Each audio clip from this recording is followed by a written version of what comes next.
Hello everyone, and welcome to the Right Project podcast. My name is Matthew LeDrew, and today I'll be talking with co-hosts Amanda Labonte and Ellen Curtis about the Newfoundland genre community making good after 10 years of effort, and the Snagglepuss Chronicles. As always, our program is brought to you by Fiction First Used Books, which specializes in previously enjoyed sci-fi and fantasy novels, role-playing manuals, and graphic novels. The store is run out of the Annapolis Valley and open by appointment only. They ship within Canada, USA, and Europe. Please contact them for a copy of their inventory, over 5,000 titles strong.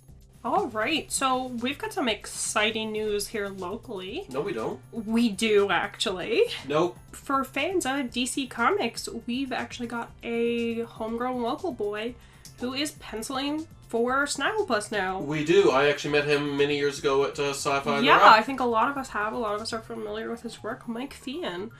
He's penciling out Exit Stage Left, the Snagglepuss Chronicles, which I think is epic. He's the first DC employee, I think, who has done a signing here locally. Oh, yeah. Yeah? Yeah, I think so. So, yeah, fantastic news there. Fantastic for, like, a kind of cool, like, title, too, that's been fan favorite for many years. Yeah. I actually don't know many... I think there's only two Newfoundlanders that work for, like, the big three comic book companies. There's him and, before him was Paul Tucker for IDW, but I don't think there's any... someone can correct me, but I don't think there's been many... Even though there's so many artists out of Newfoundland, there haven't been many that have graduated to being one of the big three. Which I think makes us even more impressive and makes us super cool to see what Sci-Fi on the Rock is building to here locally, because for a long time Mike was getting his support from that geek community. The Sci-Fi alumni are starting to become a real thing. Like Batty Vinyl and Carl Callahan now have their own shop downtown. Yeah, There's Invasion. Spot called Invasion. A lot of people like Matt over at Broken Books now he's going to be in the Afterwards location, so he's moved up into this prime real estate location. We're going full time. A lot of other authors that have come out of Sci-Fi, like the alumni, have gone full time with it. Like it's everyone that started with that 11, 12 years ago is starting to blossom. It's really nice though to see someone local hit it on the big time, though. Oh, yeah. Especially someone who... The world stage. I've got to say, like, I've been a fan of his art for a long time. Yeah. Yeah, you had prints on your wall from him from years back. Yeah.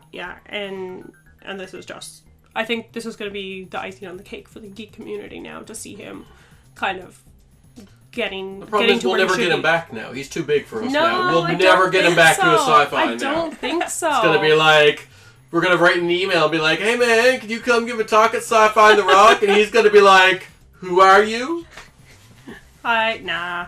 I don't think so. Our local boys are good. Yeah. Amanda? Cool. I'm so out of the comic book world. You know what Snagglepuss is though, right? The Hanna-Barbera, the pink... He looks kind of like Pink Panther. The pink cat things like, Exit Stage Left. He palled around with the Flintstones and all those other ones. You know what Archie. You know what Hanna-Barbera is, right? Yeah. I mean, He-Man and She-Ra. No. No. Maybe, but Flintstones, Jetsons. Yeah. I know the Flintstones and the Jetsons. That's the exception. Tomcat? Wacky Races? No. Okay, there's so much to do. Yogi Bear too, right? Oh yeah, Yogi Bear. Yep. Why are you looking at me strange? Yogi Bear. Do you? No, I do, but like, wasn't Yogi Not Bear the baseball player. A really long time ago? Yes. But okay. It this is had a its revival. peak in the 90s, and now like it's nostalgia that's bringing this back. Yeah. Okay. But like, it has a special place in my heart because Snagglepuss is what I call my cat when he's got like the one little tooth coming out. That's but actually, it's really cool, but DC Comics has always been kind of... You say it's a revival, but they've been publishing Hanna-Barbera comics and Looney Tunes comics continuously all this time. Like, they've never let that go out of print. It's the Snagglepuss revival, let's call it. Yeah, the Snagglepuss revival. Well, it's Exit Stage Left, the Snagglepuss Chronicles. For That's anyone cool. who's looking to get it, I'm sure you'll be able to find it locally. If you come to Sci-Fi, fingers crossed, you'll be able to get a signed copy, maybe. Maybe. Who knows? Maybe We'll you'll be able see. to get your copy signed. Maybe you're lying. I might be lying, but, like, I'm keeping my fingers crossed. Okay, sounds good. All right, so I have a question for you guys, and it's when do you think your draft of your book is ready to go to an editor? Ooh. Like, at what point in your process are you like, have you done enough work that it's ready to be seen by an editor? Like, submitting to a publisher? Oh, yes. Yeah? Yeah, I would prefer if more people independently contacted editors before they reach the submissions folder.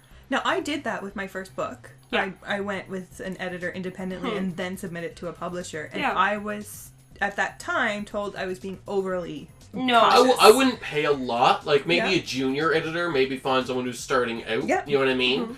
Like, to ask an author who's more than likely at the time making no money off their work to pay for an editor is a bit much. And I am a proponent that most of that financial risk should be on the publisher.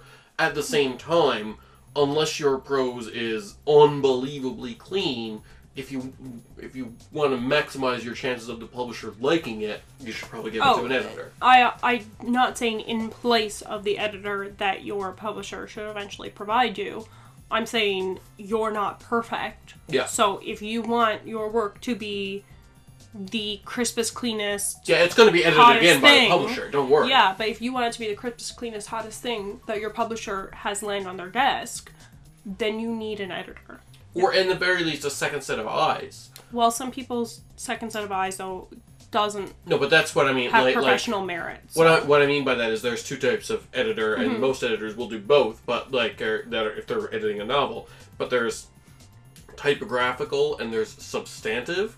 It's almost more important, in my point of view, the substantive part, to make sure that the story and everything about it is where it needs to be, and that there's no extraneous stuff and there's no frustrating stuff in there, because we understand that it's not the final draft. So if there's a typo or two, we get that. Yeah, fair. It's the substantive part that's important, where Yeah, and I agree with that 100%, because when I'm looking at the submissions, my main priority is, do they know how to tell a story, and is this a story that I want to share with our readers? I also hear a lot of, oh, I don't need an editor because I'm good and I got rid of all the typos. And it's like, A, you didn't. You just didn't. B, I can't even do it. if you're very good at the technical part No one of can writing without substantive edit typos. their own book. Exactly. Can't happen. I was surprised at how much I learned from the editing notes that I Yeah. got back. It was, so essentially for me, it was like investing in like another writing class. Exactly. I think that's a good way to look at it. It's investing in yourself and investing in growth rather than an extraneous cost. Yeah, I basically looked at it like if I was spending the money and the book didn't find a publisher, Yeah. was I still going to be happy with going through the process? And for me, it was worth it for the learning experience. Yeah, and I think it should be. Yeah. You might not find And that's a good way to get readers. Yeah. I mean, if you don't care about the money, you could always just pay people $200 a piece to read and critique your book, and just, That's a terrible idea, man. It is a terrible idea. Terrible idea. I like the idea of looking for beta readers too. Yeah. Like, I am a strong advocate for getting beta readers. So with beta readers, though, would you let a beta reader see your work earlier than an editor? Like, is a beta reader kind of like your first step, like to see if you're kind of on the right track, and then an editor, like when you think you've finished your manuscript? Maybe it depends. I disagree. You do? Yeah. I do. I think the beta reader is like the focus group. Like that's Okay. Like That's that's at interesting. the end. Like when when you think you're ready for publication, in our point of view, Yeah. or say if we were worried about Amanda's book. Like let's say Are we worried about Amanda's we are not worried about Amanda's book in the slightest. But if we were, we might say, we, the publisher, are going to send it out to some beta readers just to make sure and see what the feedback we get back is. Like, See, I think it's a good idea to contact a beta reader before you go to publishing. no, that's fine too, but I'm saying, Yeah. like, that's the way I view it. I view beta readers as the focus group the same way that the movie industry does, where it's like, here's Right. what we think is the complete product. Let's get some surveys back. okay, no, we need to change this chapter. Everyone But I hates think it. you could call that a focus group then versus your beta reader. Because I think Fair. a beta reader can almost be a motivator. Yeah. For like a new writer, if you're writing, say, like an urban fantasy, and you have beta readers who really read that genre, then they could tell you if what you're writing is interesting and worth continuing. Like, they can almost like boost you to keep going. They can also tell you if what you're writing, they think, because you're always going to think what you're writing is probably worthwhile for a publisher to see. Maybe not. But they can really tell you, is this what readers want to be reading right now? To answer your original question of when is your draft ready for an editor? Like, when is it gone beyond? When is it okay to go beyond your eyes and the eyes of close family and friends? And to me, that point is when you can reread your own novel without getting sidelined, without getting distracted. Like, it's okay if life gets in the way. It's like, okay, well, I've got to go pick up the kids now or something like that. But, like, I know that it still needs work if I'm reading my own draft, and it's like, and I don't want to read this. Like, if there's a scene where I'm like, okay, you know what? I'd rather play video games, or I'd rather watch this, or I'd rather watch that, and you get distracted and stop doing that, or you check your phone and you play a game real quick, or something like that. Yeah, Like, if you find yourself getting distracted, then that scene is a problem. So I'll flag that scene and be like, that needs work. That's where I'm... It's almost like exit data. Like, they do this with websites, where it's like, what page of the website were the viewers on when they stopped, when they left the website and decided, okay, this website's boring now. Fair. And that's what I do with my novel, except I do it with myself. So I'm figuring out what page I stopped reading my draft on, and that scene needs work, because I'm not continuing to hook people in. That's really interesting. I've never heard it presented that way. But that's a fairly easy thing for somebody to do, is to just read their own work. Yeah. Mm-hmm. Yep. And I've gotten 1 or 2 submissions in the lifetime of Engine Books where I've asked the writer, did you read this? And they were like, no, I can't. I really don't like reading my own work. And I'm like, neither do I. I didn't say that to them, but because that's cruel. But that was what was in my head, where I'm like, well, this is the problem. This is why it needs work. Like, if you read your first draft and you can't read it because you really don't like it, that needs a ton of work, you know? Right. Yeah. Cool. Amanda has this look in her eyes like, I hate reading my own stuff. Okay. Well, I hate reading it after it's gone to publication, because I'm afraid that I will read it after it's already in print and it's already out there with strangers and other people reading it, and then I'll have this epiphany that, oh, this was terrible the whole time. I don't mind reading it in the editing process. That's fair. There's very few books of my own that I like reading. I've read Cinders 5 times. Like, I actually love that book even after. Usually with me, especially where I'm also the publisher, by the time something reaches publication, I've looked at it too often and I'm sick of it. I opened up our Patreon to a bunch of questions, and one of them, it was an Ask Me Anything. They could have asked me anything on my personal life, with writing, with publishing, open up the doors so that they could get into the publishing industry and just have there's nothing off limits kind of thing. A lot of people ask questions on both of those, but I got some on writing, specifically on outlining, so I wanted to talk it over with you guys. The person asked, how do you outline? Like, do you use Scrivener? What do you use? What, like, do you just do it with an old piece of paper? What do you do? So I wanted to ask you guys that, and you know, I gave my answer on the Patreon, but I'll answer here as well. But, Ellen, how do you outline? I usually do it on paper, and then transcribe it all onto a Word document. I would like to start using Scrivener. I think, my laptop is nearing its last leg, and I feel like when I eventually go to get a new one, I will probably make the transition and just have a clean start with Scrivener. Don't you do cue cards? I used to do cue cards. That was more for timeline, because we have such a large timeline to juggle that I would do a cue card for each character to say where they were at a certain month, just to keep track of what was happening in different books with different characters floating all around, because we had so many. But when it comes to doing the outline for a book, it's point form on a piece of paper, partially because that's the way you like to do it when we write together. Cool. All right. Yeah, that makes sense. How do you outline? Or do you? I do. I've read some of your stuff, and I would not be shocked if you didn't outline. Really? Yeah. Really? Yeah. Really? Yeah. I think that's a low blow, Matt LeDrew. That's low.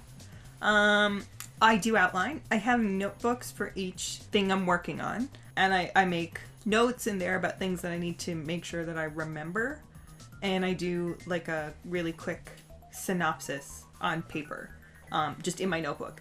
But my outlining of like the whole story I do in Scrivener, and I basically open up a novel document and I go in and I use the are you at all familiar with Scrivener? No. So Scrivener does this thing where it lets you split the screen. Okay. And one of the things you can do is have a corkboard with index cards, like digital index cards, and then your outline is always on the left, like whatever files you have, and then in the middle is where you write. And you can set this up any way you want. You don't have to have the split screen. But I like the split screen. So I set up my chapters folders with the cue cards, and then I open those folders and set up the scenes and write a line or two about what the scenes are going to be, and then if I need to I can move those scenes around, but I do that and then I start writing because I don't write in order. I write whatever I feel like writing that day to get my word count.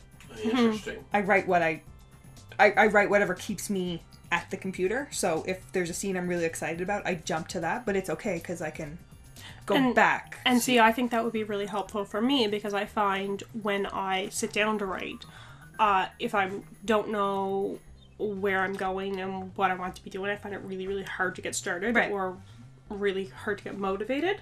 But if I'm able to just look and say, okay, this is what I need to work on today, or if I see, okay, I have this list of things I can work on today, and this is where it falls really easy, and I can just go in and open that up. Yeah. I think that might help. Maybe I'm just being optimistic, but it sounds really useful. And you can stamp the scene, too, like on the index card side, so that if you're going through and you're looking for things that you need to work on, the scenes that you've completed, you can stamp as, like, first draft, so that that one's drafted, that one's done. You can go back and...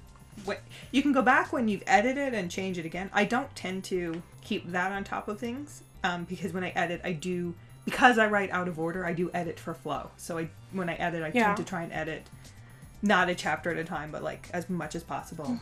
Like read through as much as possible at a time and then flag things that I need to change just to make sure it flows. It sounds like the program is built, though, that it has all the kinds of features that someone who is really anal would need, or really just for all different styles of writing. I'm not a particularly organized person in life, and I find that it's something I can follow and make me organized. Nice.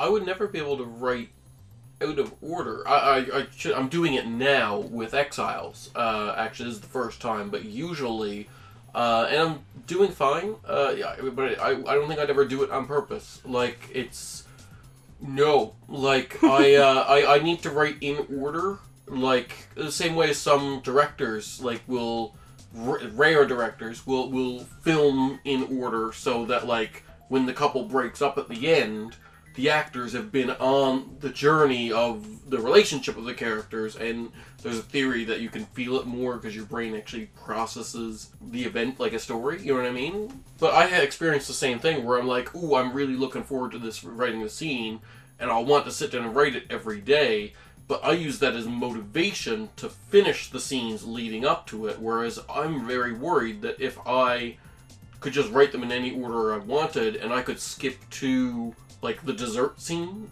you know what I mean? If I could skip to the scene that I want to write, my dessert, I feel like I wouldn't write the rest of the novel then.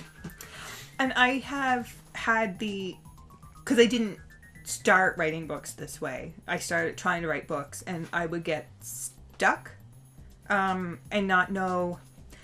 I would know where I needed to get, but I wouldn't know how to get there. And I found that I found a way there if I wrote the scene.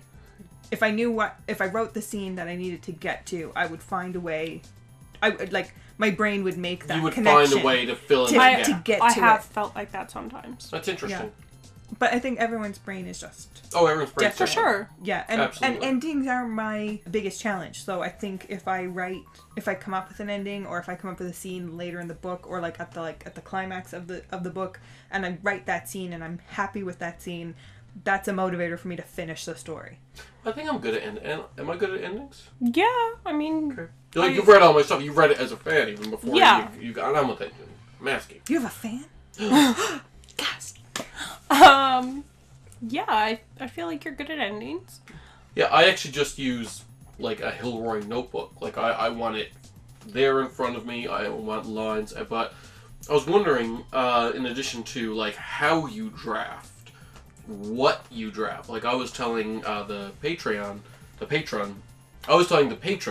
on the Ask Me Anything, the note that I give, it's not detailed. It's basically just a writing prompt. Like, that scene, if it's more than for me, if it's more than two exercise book, notebook lines long, I've done something really wrong. Oh yeah, this is where we differ, because this is where we get into arguments. Well, I think we've come to an agreement now that what works for you, and what works for me works for me. Yeah, because I need more direction, and I need to know kind of like tonally what I want out of that scene.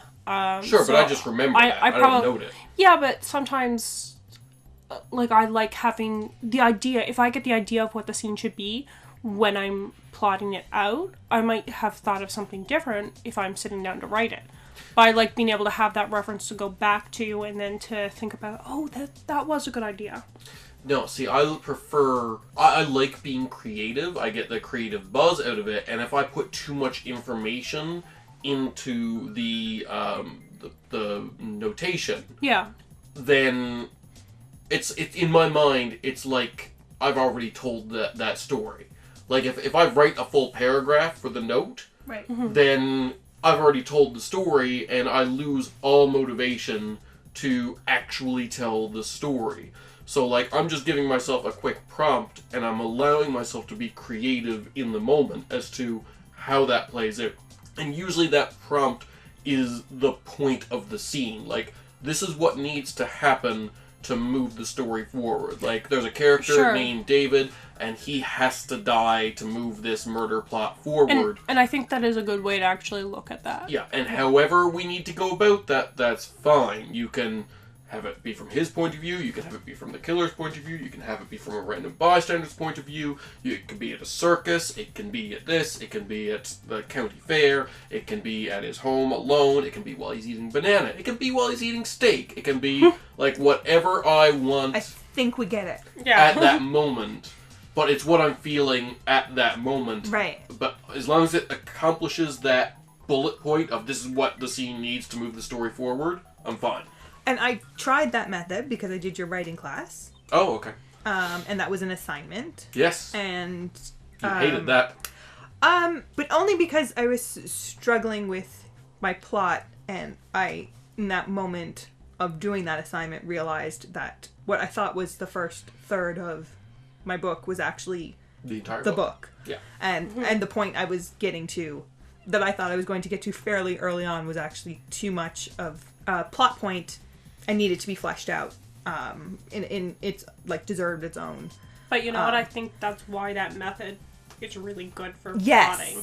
Yeah. But so I kind of appreciate the 1 or 2 line method of plotting out your scenes, just to kind of get you through the exercise of what the story is going to be. Yeah. I do find that sometimes I do have to go back, and when I put those scenes into the Scrivener format, I do add reminders because my memory is not amazing, and I will, if there's something that I want to happen in the scene, like something funny or something about the setting or something that I changed that needs to be reflected, like I'll put in this character can't be in the scene, don't forget, a note to self. That sounds good. And I will do I do the low-tech non-Scrivener version of that, where I triple space in the Hilroy notebook. So I've got the scenes there, but there's 3 spaces between each one, so that I can add in, like, if I get to it on the day and it's like, oh no, I'm missing a scene that I need for the narrative, I can just add it in, or I can add in a note to myself, and I just do that in a different color ink. Yeah. I need it in my own hand, is the thing. I need it. I don't know why, but there's something about writing it down that makes me better about it. I don't know if that's the old journalism, like taking notes in a moleskin while you're interviewing someone, or what it is. I like going straight to the computer. Yeah.